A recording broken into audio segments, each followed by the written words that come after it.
Hello everyone. In today's course, I will introduce the relationship between cloud computing and virtualization. And what's more, I will introduce DIN and KVM to you. KVM is very important, so you should double your efforts.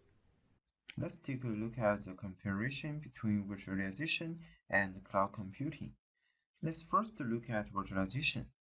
We talk about virtualization in order to improve hardware utilization. Virtualize a physical host into multiple logical hosts, then has its own operating system on each host, and then run different applications. In addition, since the virtual host is logically a file or folder, the strong coupling of hardware and software is mistimed, and by automatically migrating these files and folders, the reliability of the service running on the virtual machine can be improved. In cloud computing, we mainly use virtualization to simply implement IaaS cloud services. Cloud computing, however, is not just IaaS, but also PaaS and SaaS. IaaS and SaaS are implemented based on virtualization, and some can be implemented based on physical hardware plus its distributed computing. Let's talk about science fiction movies. Science fiction movie can use Huawei Cloud's rendering services. Cloud rendering is a collection of self-services such as ECS, object storage, and so on.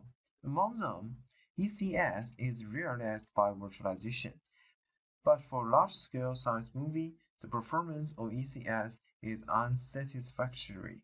So, at this time, it needs to use a bare metal server. The bare metal server is a real physical machine. It has nothing to do with virtualization. Without virtualization, we can also implement cloud computing, but with virtualization, we can better implement cloud computing. The main cloud computing virtualization is generally divided into two types. One is open source and the other is closed source. Open source include the KVM and DIN that we mentioned earlier. Closed source include Microsoft Hyper-V, VMware, Huawei's FusionSphere, and so on. Regarding open source and closed source, there is no one who is good or who is bad, only who is more appropriate. For example, open source technology is completely free and can be used at any time. Because its source code is public, users can customize some special applications according to their needs. The open source technology is very technical demanding for users because once this system fails, it does not depend on it. It can only rely on the administrator's own technology and experience to complete the repair of this system. However, the closed source technology, the user cannot see the source code and cannot be personalized. And closed source virtualization products are generally charged. Charges are not wide fee or for users. They implement out-of-the-box services. In the process of use, if there is any problem in the system, the manufacturer will support the whole process and repair it all the way. DIN and KVM in open source virtualization technology are equivalent. KVM is full virtualized and then supports both parallel virtualization and full virtualization.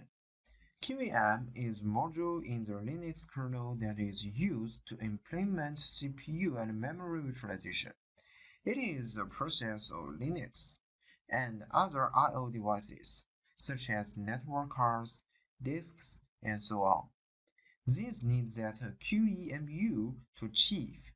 DIN is different from KVM in that it runs directly on the hardware and then runs the virtual machine on the top of it. Virtual machines in DIN fall into two categories, DOM0 and DOM-U. DOM0 is a privileged virtual machine with direct access to hardware and management rule. DOM0 need to be started in advance before the VM are started. DOM-U is a non-virtual machine and cannot directly access hardware resources. All operations need to be transferred to DOM0, and the specific operation is complete by DOM0, and the result is returned to DOM-U. Okay, everyone, until now, we have known that the mainstream compute virtualization technologies are DIN and KVM. And I have mentioned before, KVM is very important. So, in next subsection, we will focus on what is KVM. See you in next course. Bye.